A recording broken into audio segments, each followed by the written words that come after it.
My name is Sir Jude Emecheta. I'm the Managing Director of Anambra State Signage and Advertisement Agency.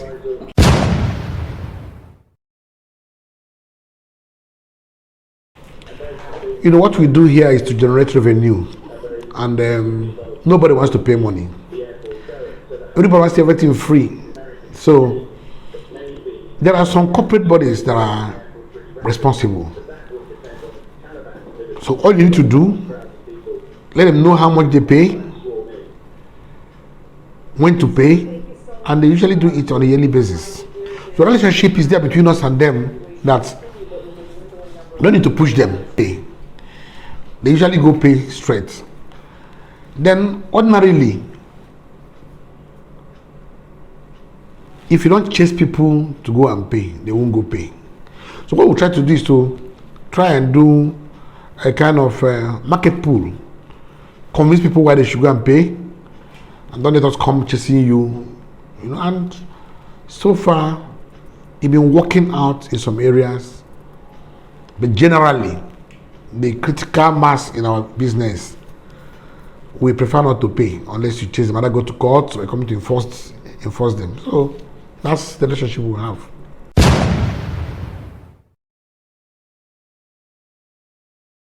Now, each year we'll try to give ourselves a target. 500 million, 300 million, depending on the situation in every year. Like the pandemic year, we were budgeting about 500 million, but we ended up making less than 200 million because of the pandemic. The shops were not open. At the end of the day, we were all quarantined, so to say, for 4 months, so nobody was able to go out. So, but what we try to do is to strategize and say, like this year, we have planned to do something bigger this year. But funnily, after the NSAS, and then the unknown government who are killing policemen in Anambra State, to enforce these things became a difficult thing for us because you can't enforce without law enforcement agencies. And you can't ask policemen who are targets of this unknown government to come to the streets. Otherwise, people will just come and shoot them, collect their guns from them and go away. So it's quite a little difficult for us now to really enforce to get our targets met.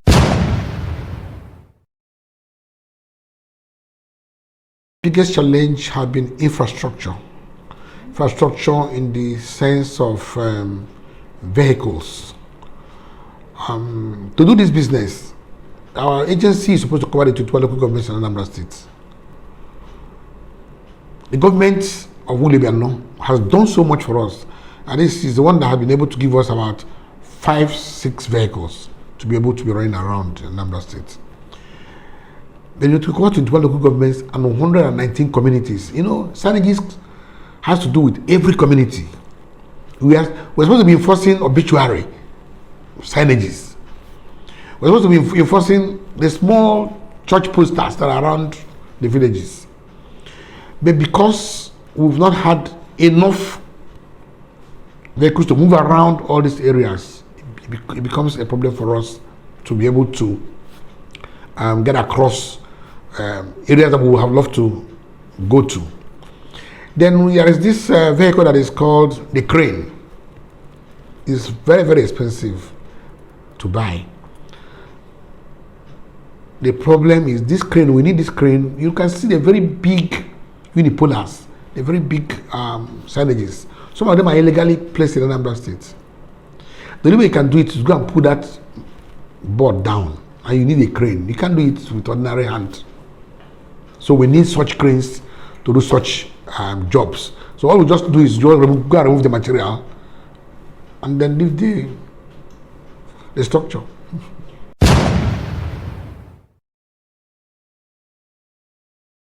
We know because one is we deal with some.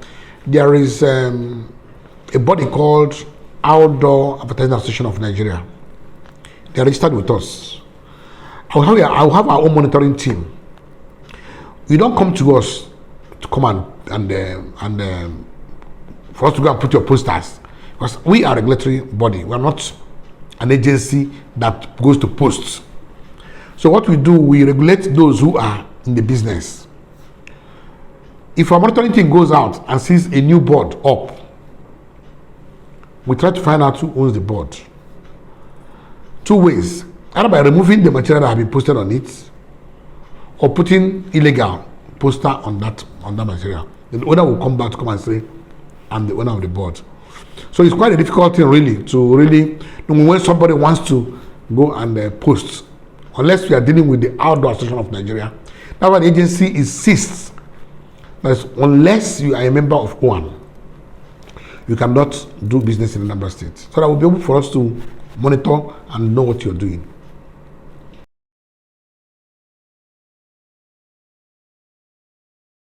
Southeast, are you ready? Anambra Onitsha, are you ready? This is the time for you to grab this opportunity on Gospel Got Talent for gospel singers only. To participate, pick your registration form online for 2,000 naira only, featuring music such as worship, praise, hip-hop gospel, R&B gospel, ogene gospel, reggae gospel. Prizes to be won: second runner-up 200,000, first prize 300,000, and the winner goes home with 500,000 with 1 year brand ambassador. For registration, visit www.karinjames.com.ng. Audition holds on the 28th to 31st of October 2021 at Isaac and Rose Hotel and Suite, Onitsha, Anambra State. For inquiries, call 080-244-01948, 070-4834-2149, or 081-132-21992. Gospel Got Talent is powered by Karin James TV.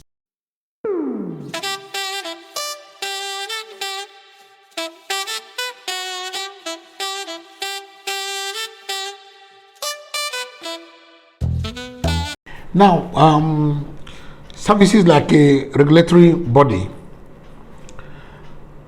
our program throughout the year dovetails into making sure that people who are posting boards in Anambra State are, one, registered with us, two, they are paying the actual amount to Anambra State government IGR account by paying and bringing their slips to us for us to see. Then we also try to train our staff, because we can't keep running throughout the year without having to train our staff once in a while. So we try to do programs that will train our staff, send them out for seminars and workshops as organized by APCON, which is Advertising Practitioners Council of Nigeria. We try to do that, and then we keep monitoring. Keep monitoring. Monitoring is the key to what we are doing here. Monitoring. I will be the best. You know, house numbering in Anambra State is key. It's an economic key for development, really, because key in the sense that you can't do tenement rate without calling you on phone, extra cost for you and for him, you know, and they be saying, oh, go left, go right. But if they know where you are, they'll drive straight to your house and deliver what you have for them. So the house numbering is key for us, you know, so we help you to make Anambra State a smart state, just like the governor is doing. You can have an airport in Anambra State, and then people who drop at the airport don't even know where they are going to. They call a taxi, I want to go to Oka, I want to go to so street. They don't know the number. Taximan cannot use the GPS and locate you, which is wrong. That's what our house numbering is trying to do. Trying to get these houses put on Google so that people can just go straight to their phones and go to the map and find where you are going to.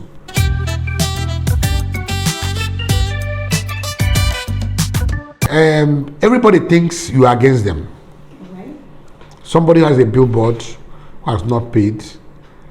You go and remove his billboard. He doesn't see that you're doing your job. He sees that you hate him, or you hate her, or you don't like our company, or you don't like my party. That's why you are doing it. It's a very big challenge, and that's not the idea. The idea is to generate revenue for the state government, and there's a law that says if you don't do this, this happens to you. Okay, so that's one of the biggest challenges that we have around. The another challenge that we have here is the people they call themselves the youths. Some people call them area boys. I still call them the youths because they are the youths. Now, a lot of them think that the best way is to stay idle. They want cheap money. You got to put your billboard. They say you pay us so amount of money. Sometimes they even charge you much more than you pay the state government. Then each time they see you want to change those materials, they come to you again to ask you for money. A lot of people are already there from Anambra State. I just have a case on hand right now. A client from Lagos who have put his materials in Onitsha. The youths, they call them Ado youths. I call them area boys sometimes. They went and removed the man's material. And the man has a contract of about 200 million across the southeast. His man just started to post some in Anambra. And Anambra is key to him because Anambra has the biggest market. He was supposed to, Anambra State was supposed to make at least 50 million naira from the man in that business. The contract was cancelled by his client. He brought a letter to me and showed me. You couldn't even put 3, 4, 5 buses in Onitsha. It's a big challenge for us. It goes across the state. In Oka here, the same thing in Oka here. You can't put a billboard in Oka here without the so-called area boys or the so-called youths interfering. And it makes people spend much more than they will spend trying to put up a billboard here. So it makes a lot of people run away from coming to put their billboards in Anambra State. That's a very big challenge for us. The most interesting part of it is that we have a working governor, Willie Madabrot. He has made the environment in Anambra State so interesting, and a lot of companies are coming in. If you would check, the interesting part of it is that the Excellency Willie Madabrot has made Anambra State very interesting for people to come and stay. Interesting in the sense, let me tell you, the quality of people. I've been around in this state since 2011. I was one time PA to the chairman of PDP in Anambra State here. That was 2010. So I've been around for some time. I live in Lagos, but I came here for political reasons. I can assess the governorship in Anambra State between 1998 till now, and I can tell you that the quality of people in Anambra State today, the quality of men and women relocated from their various places, Lagos, Abuja to Anambra, has increased so much that even if you live in Anambra State today and we are looking for houses, you hardly can get one, a very good one, very, very difficult. That tells you that there is explosion of people coming into Anambra State. So the interesting part of it to us as an agency, we have more businesses coming up in Anambra State who eventually will have to pay for their signages. Okay, that is the good part of it. Second part of it is that the government has also given us a good platform. Have 3 bridges that are platforms for us to advertise on. So we are looking for clients also who will advertise on them and pay the Anambra State government some money. Then all the light up Anambra State, all the electric poles in Anambra State are platforms. If you go across Nigeria, you find out if you go to Abuja, between the airport and the town, you see that people buy up those lampposts to put up advertisements on them. In Abuja, the same thing. Inside Abuja, the same thing. Lagos, the same thing. So it gives us a good platform to also market businesses in Anambra State. So that's quite interesting. We hope that at the end of this year, those platforms will be open for people to do businesses with, and we hope Anambra State will make more money from them. That's the interesting part.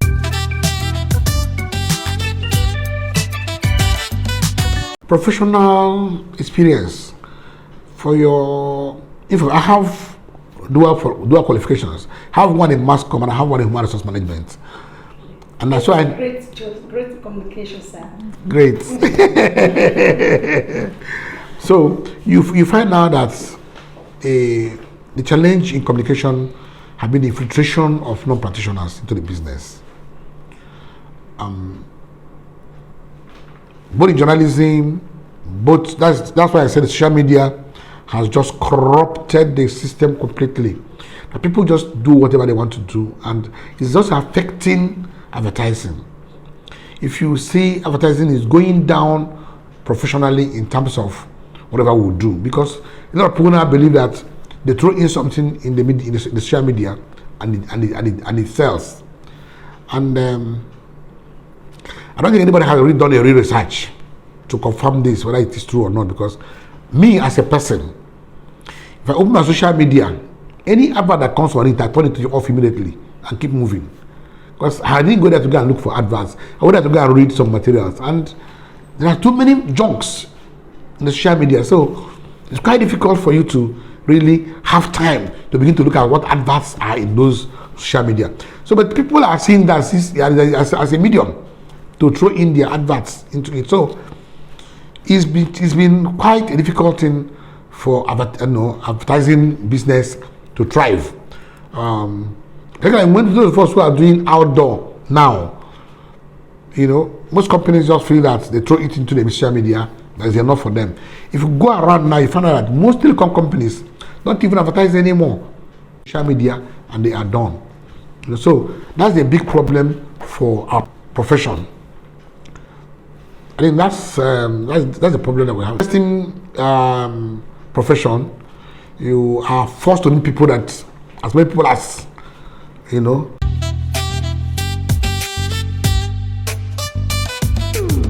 to raise money, you must have an idea. And the idea must not fly overnight. You could come across 3, 4, 5 people. Because one person will be interested in that idea.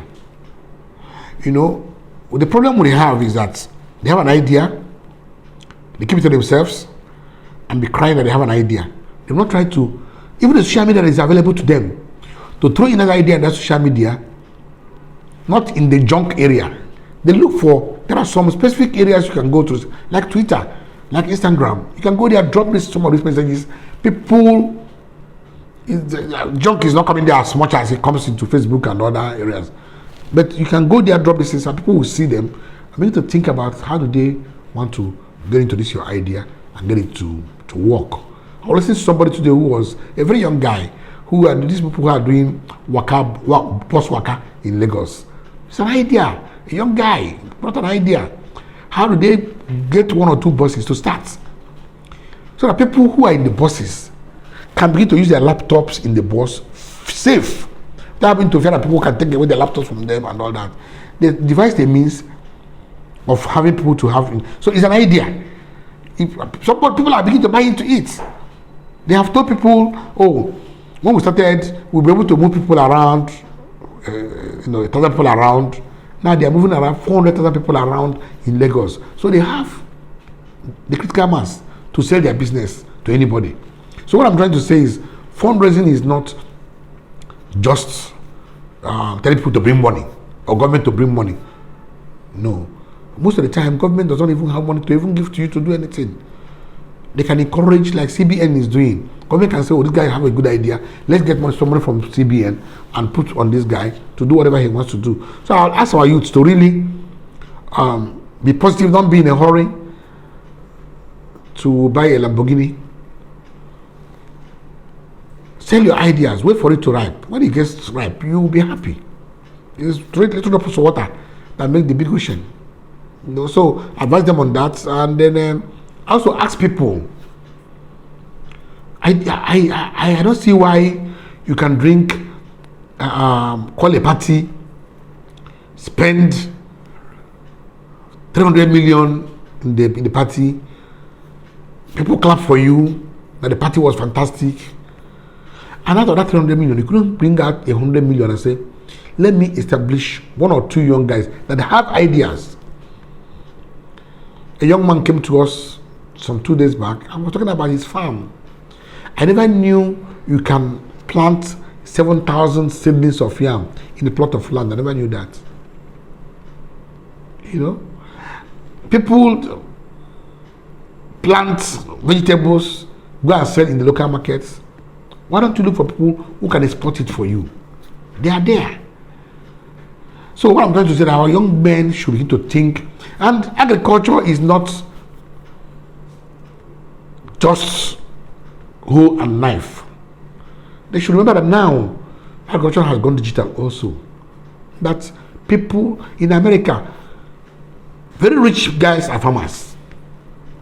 In Russia, same thing, very rich guys are farmers. So they should begin to think home about how do we get ourselves into agricultural sector and also make money and become big men.